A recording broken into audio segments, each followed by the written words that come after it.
Hey, Coach. So happy you found us on YouTube.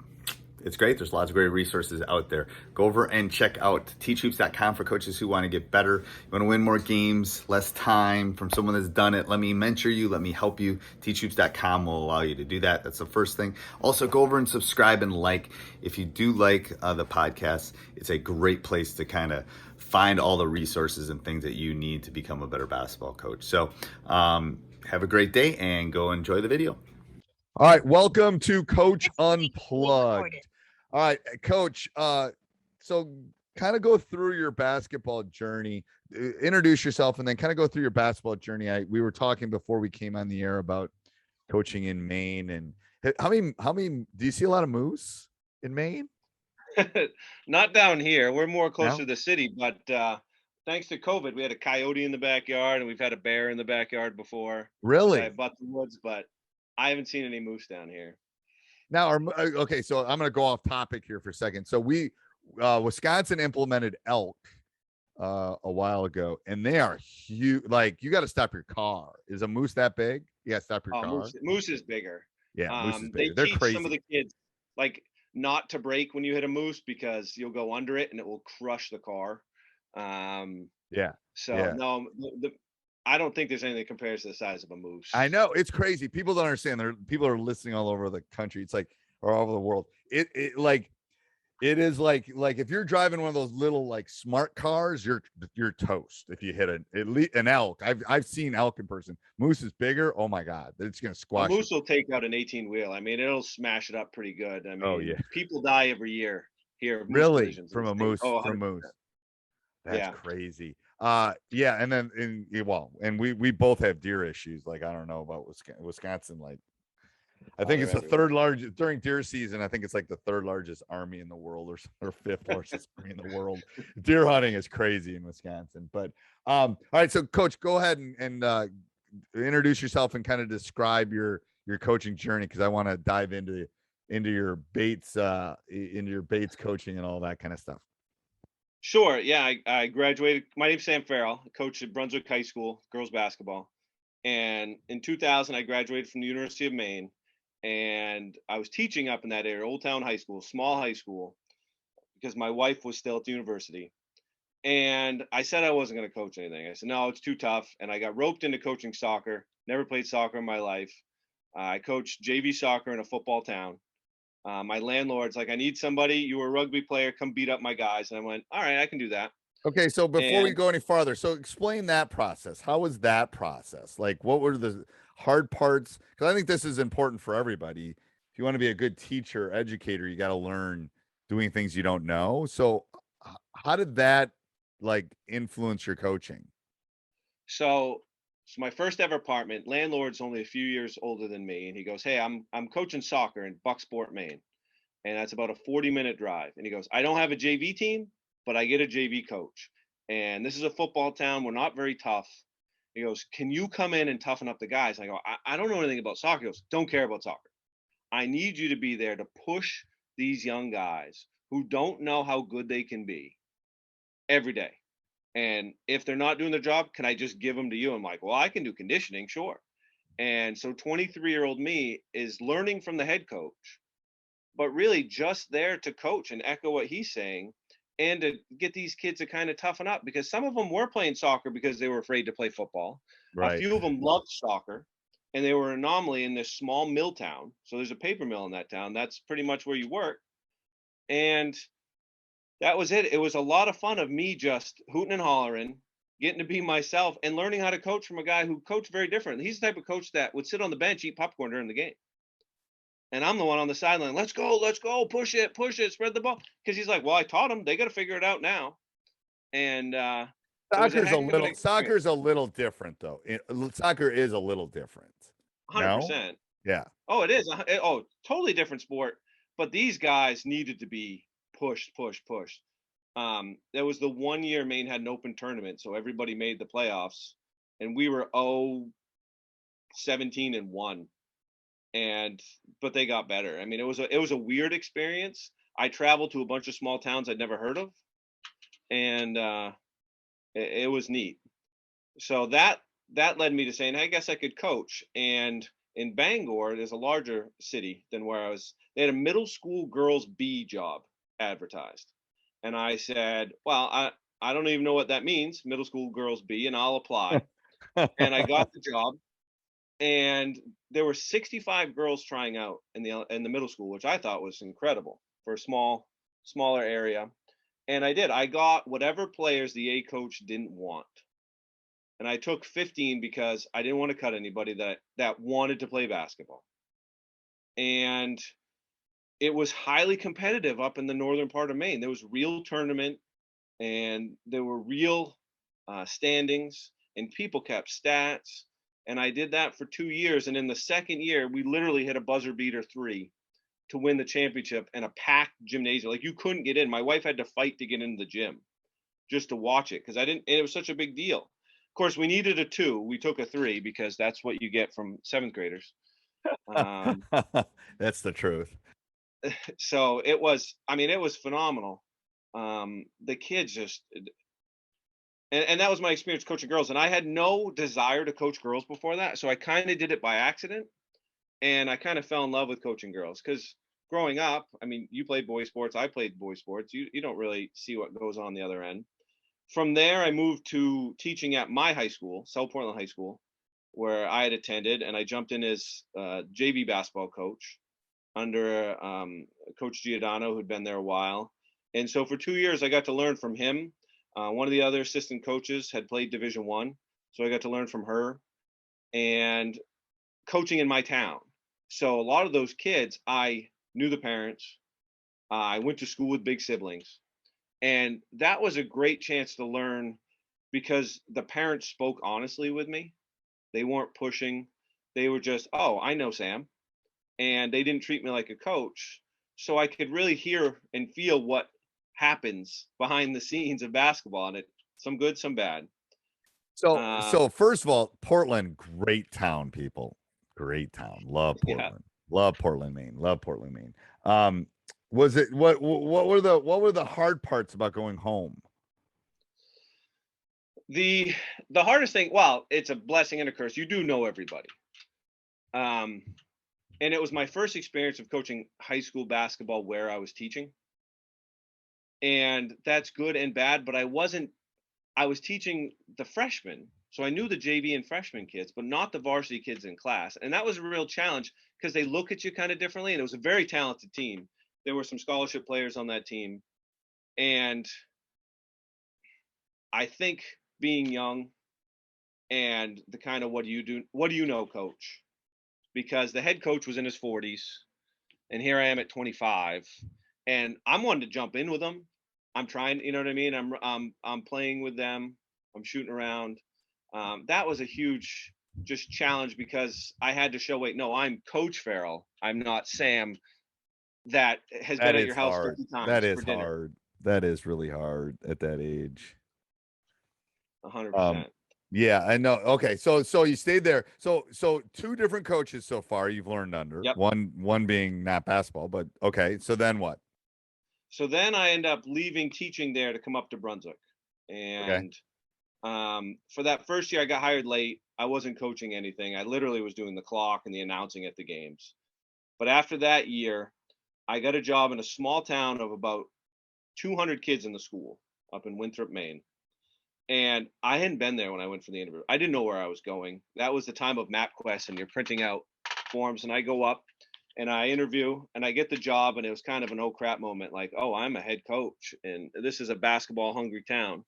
And we were good. We were an injury away from probably winning a state championship. We had a girl blow her knee out in the quarterfinals. No. And I loved those kids. It was a small community. You knew everybody. I mean, there were old people that had reserved seats in that gym because they'd been there for 50 years. It was one of those, and it was totally new. They welcomed us in, and I would have stayed. So there was a 8th grade parent who was a local AD in a different district, and he kept asking me if I was leaving. And I was like, am I getting fired? I'm like, what is going on? Why does he keep asking me I'm leaving? He didn't think I'd stay because I'm not from the small town.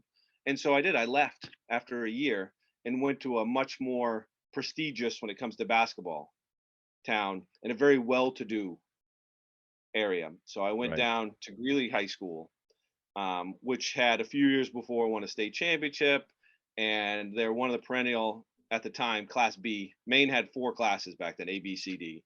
Okay. And I went there, and for 2 years we had success, but no championship. And I had, in the movies when someone gets ransomed and they cut words and letters out of magazines, I Yes. had that sent to my house, threatening me, threatening a player after year 2 Wow. Really? because I wasn't playing the right kids. So it's the team of I had 4 seniors who played, 4 really good sophomores, and some in between. And that sophomore group, those parents thought they should start, never come out. And I don't know who sent it, but it was Wow. Did the police and thing get involved? no, the school dealt with it. Um, I should have saved it because but I had to turn it over or Right. photocopy it. But literally the label was like S cut out from one magazine, A, and like nothing was typed on the front, and then inside it was typed. And I don't know how they got my address. I lived in this small little town 35 minutes away, and I kind of wanted to have the attitude of screw this, I'm going to stay. But my wife was like, if you go back, I won't go to games. And this was a woman who would travel 3 hours to watch me coach, drive by Right. herself. Right. So that was 2 years, and I was done. And then I ended up at this semi-private school, and I don't know if your area has semi-private schools. It's an academy that's been there forever. The local towns cover your tuition if you live in certain towns. So it's private, but they kind of answer. So there's no school board. They have their own board. Yeah, Um, it's like a charter almost. We don't really have those per se. but it's We have not a those in charter. This Georgia. one's been around 100 years. No, I've never heard of that. Maine has a Interesting. few of these. And well, because if you go back, there wasn't the money to have your own schools in certain towns. This Right. was a fishing town area. Okay. And I went there for a year, and I told the AD when he hired me, there's only one job I would take would be the Brunswick job because I'm teaching there. And I love where I teach. And so I was there 1 year. The Brunswick coach stepped down and stepped into Brunswick and finished my 13th year this year. That was a school that had struggled. They hadn't won a playoff game since 1987. And in my first year, 09-10, we went to the regional championship, losing at the buzzer. And I didn't even know that. I mean, the news guys when they interview you, you're like, "How's it feel to win a game? It's always Brunswick's first playoff game since '87." I'm like, "What's happening?" And sometimes that's good to not know that stuff though. To be yeah, honest with you, in retrospect, probably. What's the hardest thing to do in your community? Like, what's the hardest? Like, what's your big? Like, every community has obstacles. My community has obstacles. Every community. What's the hardest thing to overcome? You think? I mean, this is a small town, so I can't go to the grocery store or to Walmart without seeing people.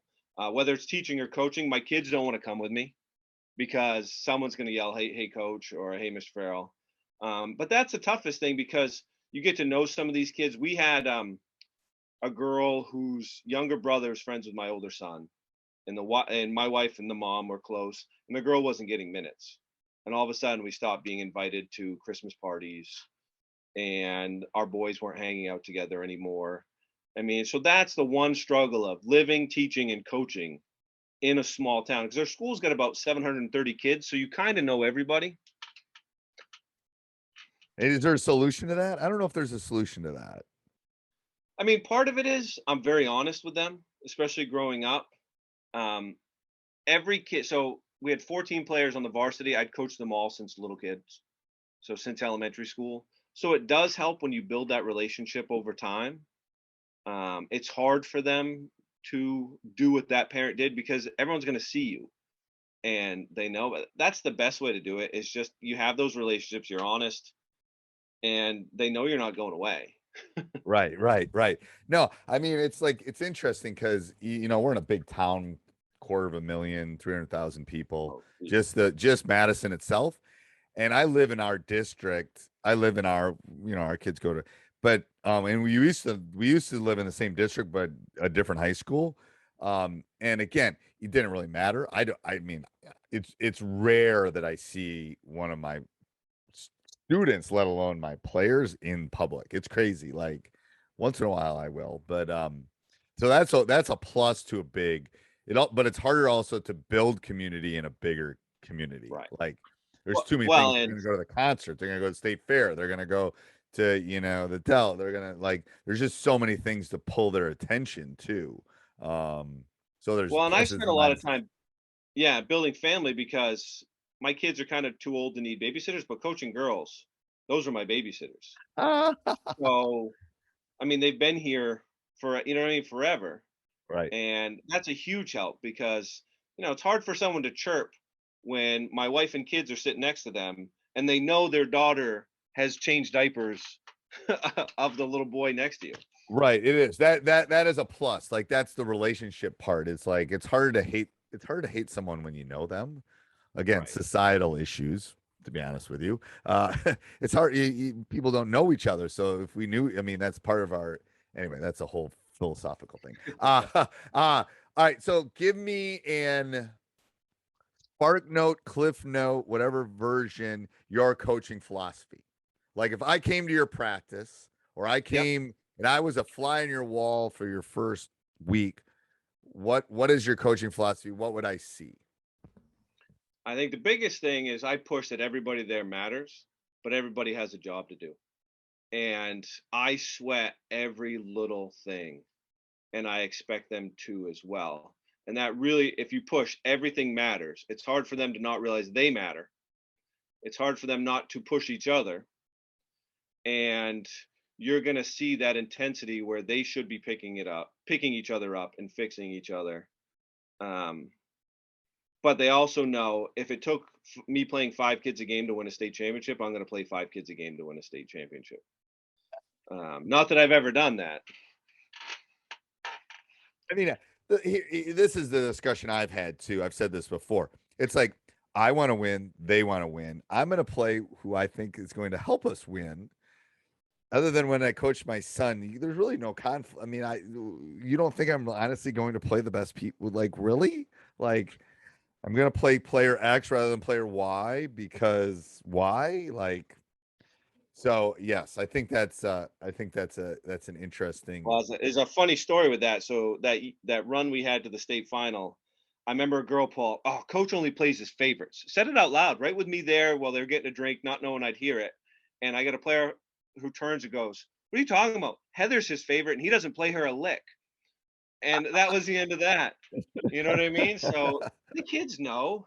Kids know. Um, Kid, to be honest with you, so again, from someone that's coached 35 year-ish, the kids know. The kids really do know when they look in the mirror. They really they know they're not better than those. Like now, couldn't there be an argument if I'm 5 or 6?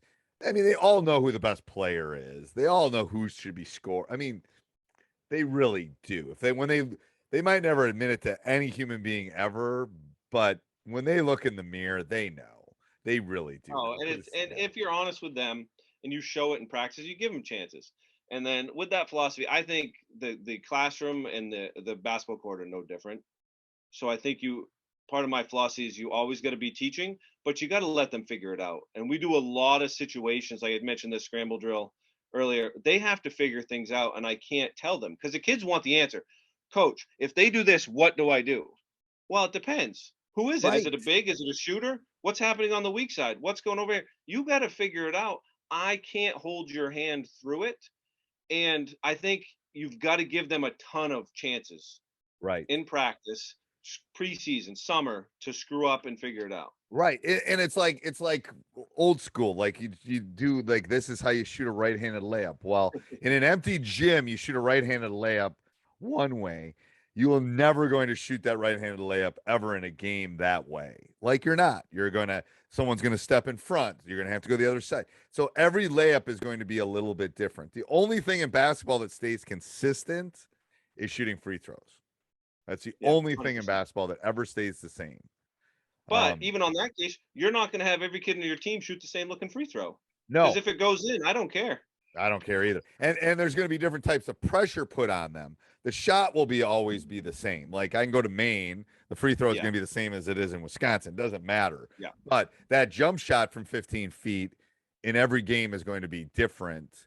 How you're pressured, how much time you have, all those things. And that's where the small sided game and things that I've been doing for 30 plus years, it's like that's where it comes. I mean, you have to do that because they have to learn. Like, I have a couple smaller guards coming up. Well, they know they can't always get to the rim. They know they have to have a floater. They know they have to, blah, blah, or they're not going to get their shot off. But they've learned that because they've experimented enough that they know it. Do you have a coaching failure that you would be willing to share that someone could learn from? Coaching failure. Geez, throw me on the spot on that one. We all probably have a million of those. Oh yeah, I have one from last season where I didn't call a timeout, up 3, best free throw shooter shooting. He misses it. 7 seconds, they come down. I was going to call a timeout after he made the second one. We were going to, well, anyway, I didn't call it. I waited because I thought he'd make it, and then I was going to take it. I made a mistake. And I told the biggest issue, and I've said this before for coaches that are listening, I admitted that to them right away. And I said, Yeah. you right here, blame that on, I should have done this. Could all of you done things in a game? Yes, but I did this part. This is me. Right. Like I'm still owning it. I'll probably own it for 10 years because I messed up. I should have taken it before he shot the second one. Because then they No, hit I think it. my biggest failure, and this sticks with me. It was my first year coaching, and we had a team dead. They were better than us on paper. I think we're up 12 in the fourth quarter. And this coach, they at one point won 11 regional championships in a row. Like he's a legend. He went on to assist at the University of Maine, and he threw in a just over half court trap, and we never practiced against it. I was a young coach. I thought we could simply, my point guard could just beat it. And I'm not kidding. We couldn't get the ball in the front court the whole fourth quarter. And all of a sudden our double digit lead was gone and we just melted. And I'm sitting there going, I didn't have a plan for this. And same thing you said. I turned to the girls, I'm like, that's my fault. Guess what we're working on tomorrow? And I've refused to be able to get trapped or pressed ever since. So I learned from that. But this was a coach with 25 plus years experience who took advantage of the guy with year one. And he even joked about it because he coached against my uncle years ago. And he goes, well, I wouldn't have got Tom, but I got you. Like he had that, he knew what he was doing. Yeah. And the thing is, like, I mean, I've told this story too. My first state championship, we were undefeated the entire season, and we lost in the state finals, and we don't lose that game now. Like, I mean, I still apologize to those guys because it was my first state finals. I was still relatively young. I had only been a head coach 5 or 6. I mean, I don't lose that game today because I don't. What are you going to do? It's like that's where I was in my career. But there's adjustments and things I would have done. They keep you awake at night every once in a while, don't they? They get easier. So that one was horrible. I mean, I'm married to a psychologist. I think I was depressed that year after I lost that state finals because we were 25-0 and we lost in the finals. But we won it the next year. That got me over it.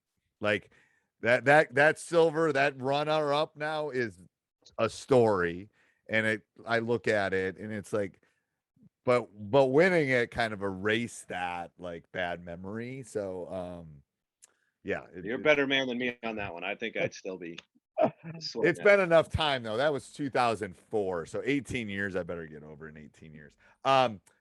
Is there what's the biggest change you think you've seen in your coaching career in the game? What's the biggest change? Well, when I started coaching, I thought there was a lot more athletes playing basketball. So you used to have your core basketball kids who live and breathe basketball. It's the number one sport. They might play other sports. But you'd get that great soccer player or baseball player or tennis player, football player who wanted to be on the basketball team. And they made impacts because they were great athletes. They were competitors. They were winners. And I've seen a lot less of those kids are playing multiple sports. And the benches are getting shorter. At least I'm seeing that in the state of Maine. I don't know if you're seeing that. Why? Well, specialization is becoming a thing, especially with my kids who play soccer. I hear that a lot from soccer players. kids don't want to play second fiddle, I think. It's harder for them to say, "Hey, I'm the best soccer player at the school. Why would I want to be the 6th or 7th best basketball player?" We've been lucky where I'm at. This year I had one of the best softball players come off the bench and the best field hockey player coming off the bench and the best soccer player coming off. Like those help a lot, but a lot of towns are just not getting them. And in Maine, where Why the do you think schools that are is? I have small, a theory why that is. Why do you think kids don't want to be second fiddle? I don't know if the culture's changed. I don't know if it's like social media where you want to showcase all your pluses, never your minuses. I I think kids. I don't know why. I don't know why. I just think they struggle I being think it's second. parents and money and time, combination of the three. Because these parents are going, I put all this time and we're traveling to all these things, and you're the soccer, we're just going to focus on that one thing. Because that wasn't around when I was a kid. Like you just went and played sports, like You did, and whatever. the You kids just think I'm crazy. They go, "What did you do after practices back in the day?" I go, "I go play pond hockey with my friends." right. Like, "Why would you play hockey? You're a basketball player." I go, "Oh, I wasn't good at hockey, But it but was I'd go." fun. Right. Yeah, and So I didn't want to hang out at home.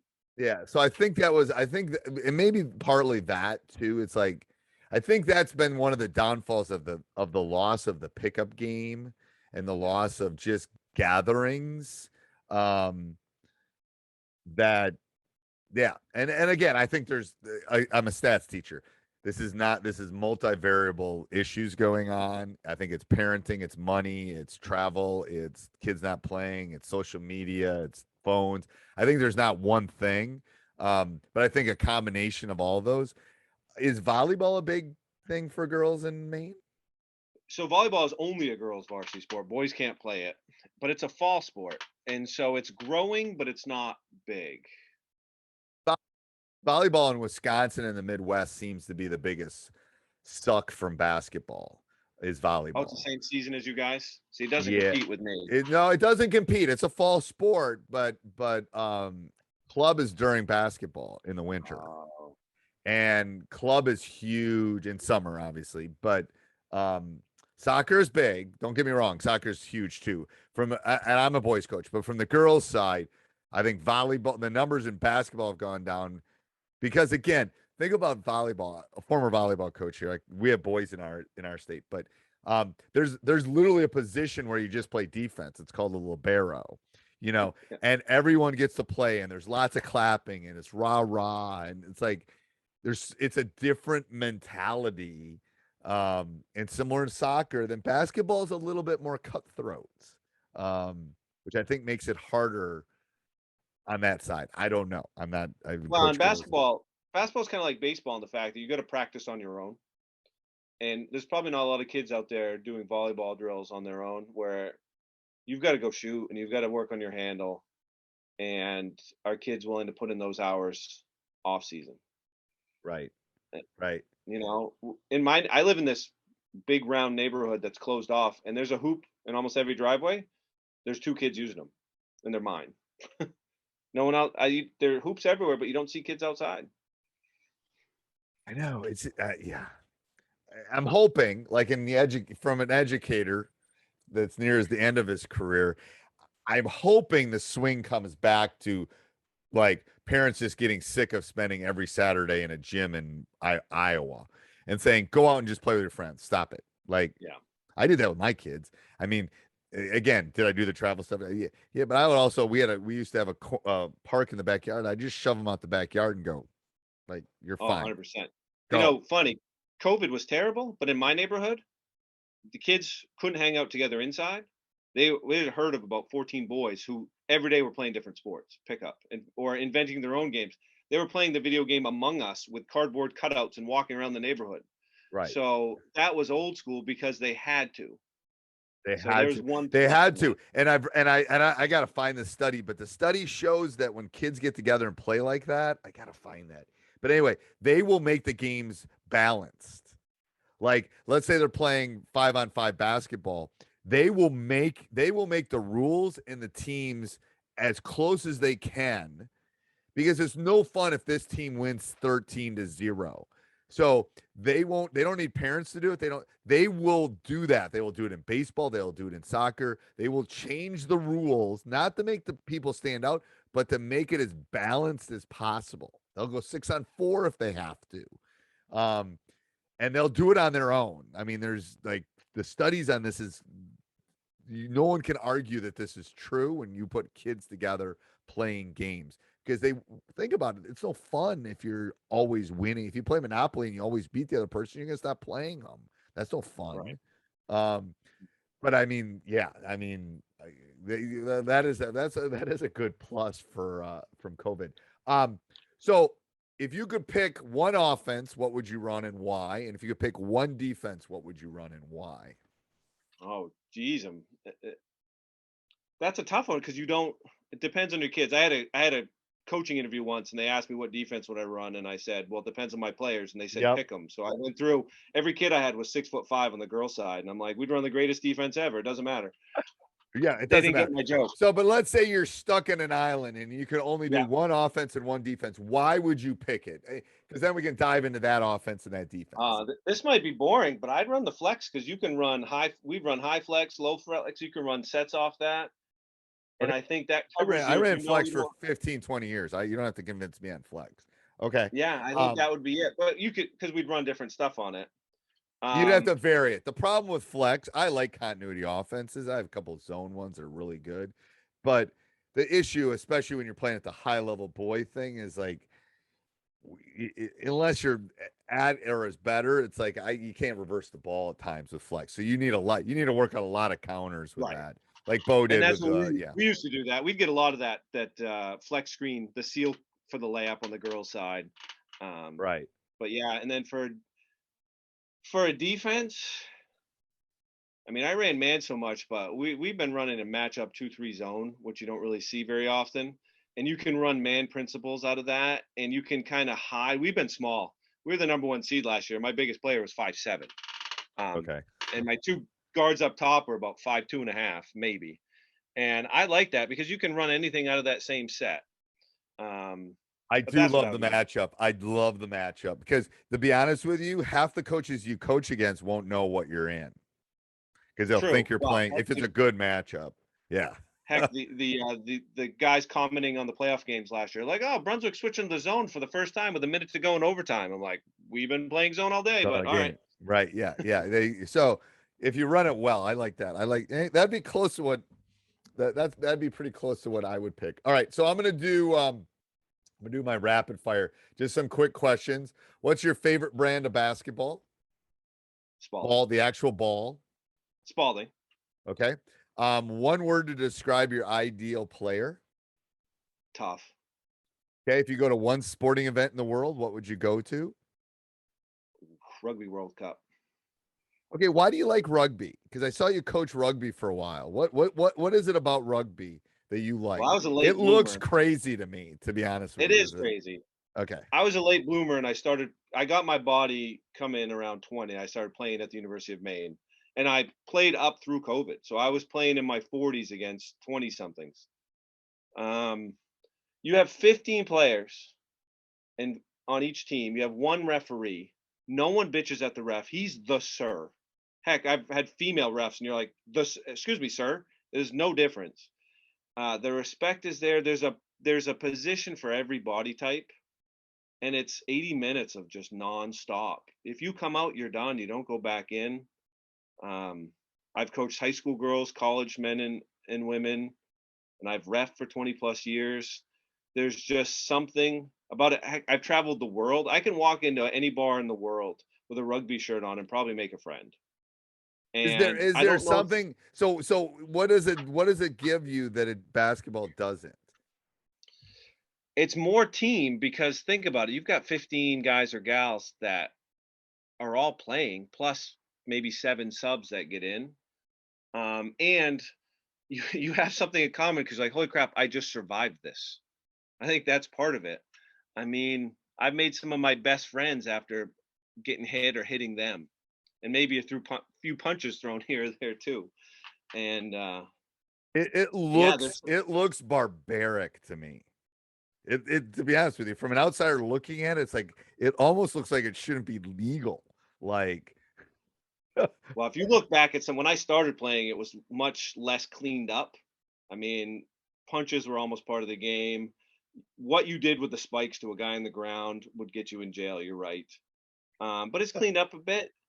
I okay. don't know what the community beats it because with basketball, I, I'll chat with any coach anytime, share stuff, but I don't think it's the same everywhere. Right. Whereas rugby, you share everything. You share There's no everything. secrets. No, I'm telling you right now, basketball coaches are like freaking vaults, half of them. Like they won't share. Like seriously, you think that out of bounds play is gonna win? I've seen it. Like there's nothing you're Right. gonna show me that I haven't seen. Like, come on. Or I've Or gone I'm to not ready for scout. it. Yeah. I don't know if you've ever done this. You go to scout and there's a whole bunch of coaches, Right. and I go to sit by them and they start to hide their notes. I'm like, I'm not going to steal your notes. I mean, Right. this What do isn't you math think class. this is?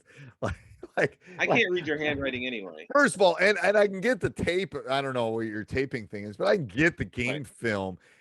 Trust me, it's like I'm a stats teacher. I can find everything I need inside of this. Oh, it's all online now. All Yeah, the games are online yeah, now. yeah. It's everything. Do you have a favorite pregame or postgame meal? Jeez. Well, post game around here, there's local pizza place that Okay, it's the that seems very same common. Yep. company that was up where I went to college, so it makes me feel young again. Okay.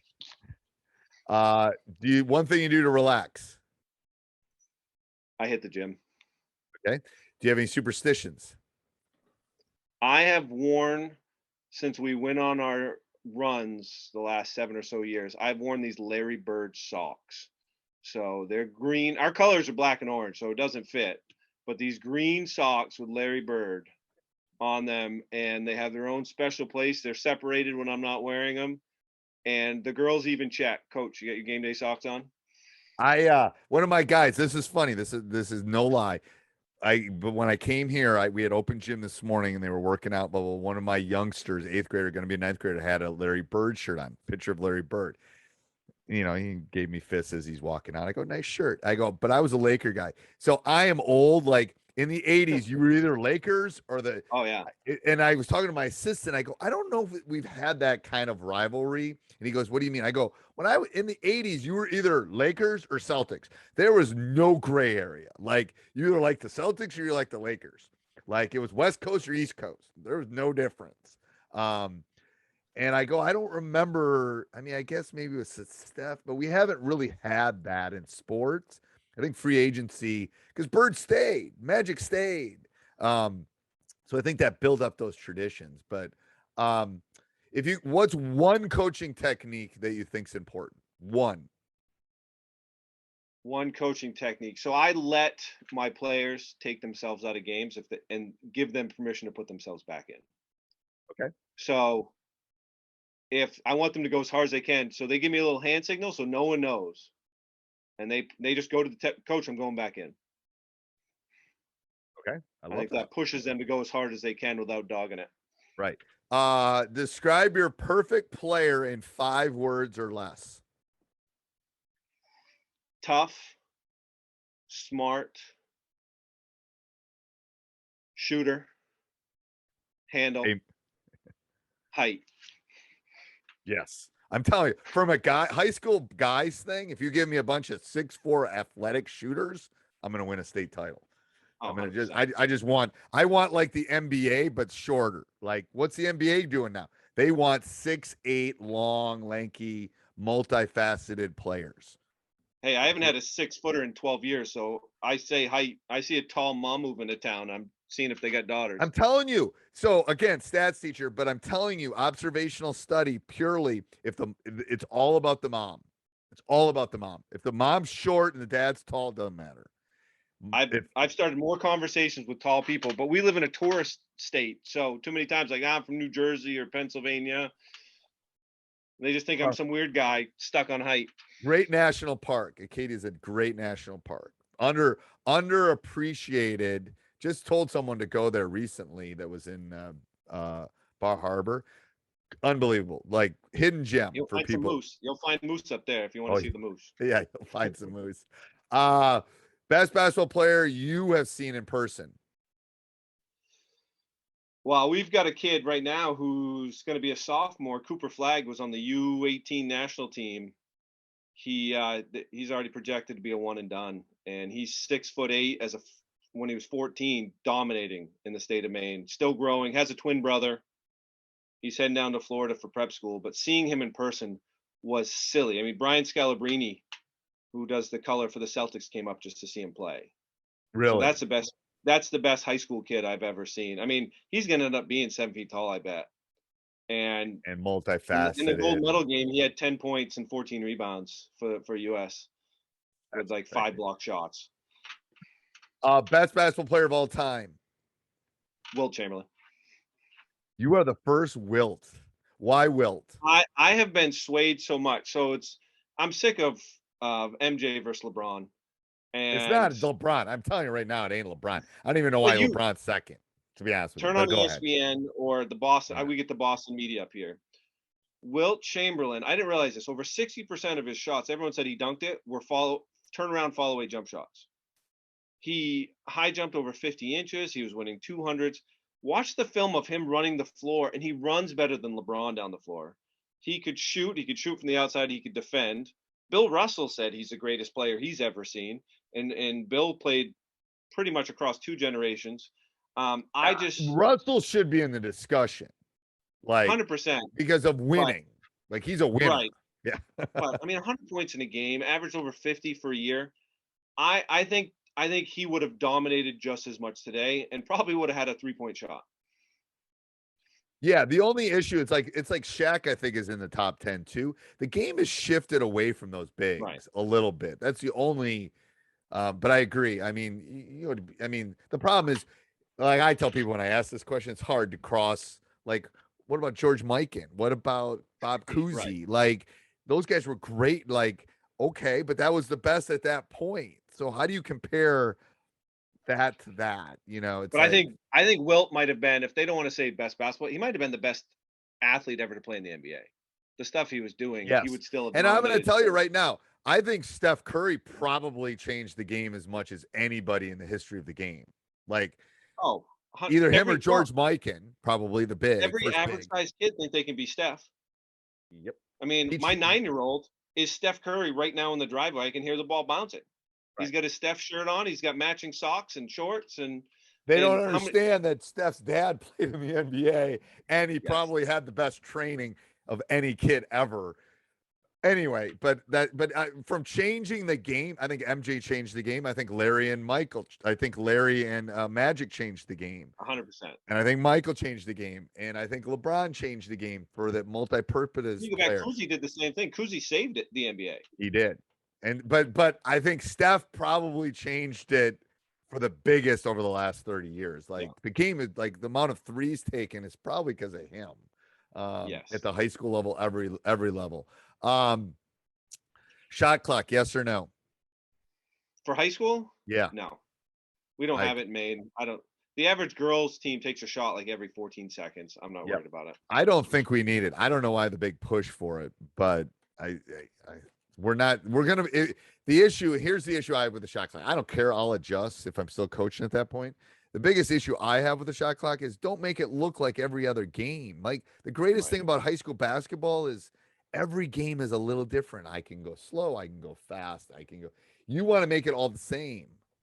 Why? Well, it's the extreme. So when I was up in college, a buddy of mine, he goes, let's go see my brother's playoff game. And they won the game 8-6. And this was a legendary coach who, when he had talent, was winning games in the 60s, like 80-40. Like he was run and gun. He couldn't win that way. Literally, I watched them hold the ball the whole game. And so you see that it's an anomaly, and they won 8-6. Woohoo. Right. But that's an anomaly. It's 1 out of 800,000 games played that night, probably. Right. And that's what people remember. No one remember, what's the difference between that and someone beating someone by 50? Right. I know. It's like charge circle in high school, yes or no? No. Okay. The refs are terrible enough as is. Amen. They have enough to worry about, to be honest with you. What I always say is they're accountants during the day. What do you think? They're not like, this is not their job. Like, don't give them something else to worry about, like the shot clock or the thing. Favorite quote think you sent it to me. What was your favorite quote? My favorite quote is there's only two plays, Romeo and Juliet, and put the darn ball in the hoop. It's an old Abe Lemons quote. There's a bunch of those. I love that. I love that. And I've changed it to mine. The kids, I'll go, hey, what's my favorite play? And they're like, put the darn ball in the hoop. Quarters or halves? Quarters. Okay. I like the extra timeout. I do too. We have halves. We got an extra 4 minutes though. We have two 18-minute halves. So you play more kids. Yep, that's true. You do play more kids, and I got to rest everybody. Like you can't play 18 minutes hard nonstop. No. So Maine is terrible at changing things. I don't think they would. No. Jump ball, yes or no? You want to jump Start every the help game. ball? No. Should we keep the jump ball to start the game? Oh, 100%. Yes or no? Oh, yeah. Coaching Why? matters right there for the first. Well, first of all, coaching matters right there. And I like it. I mean, how else would you pick? I don't want to.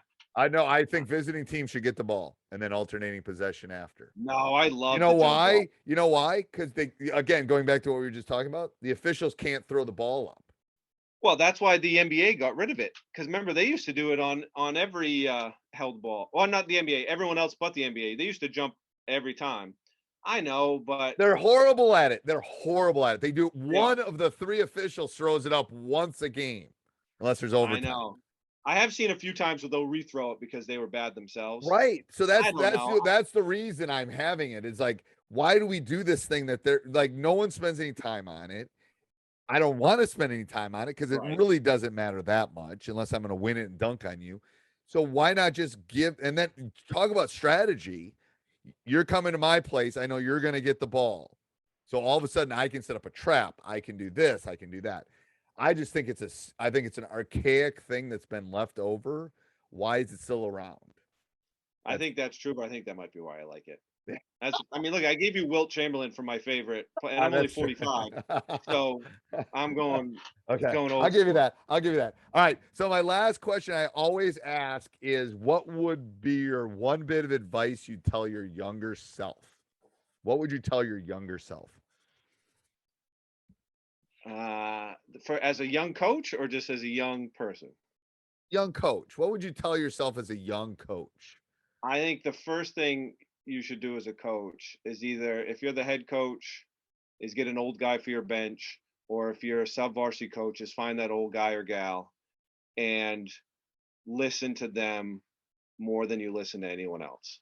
And I learned that a few years in when I picked up an old timer on my bench who was with me for a long time.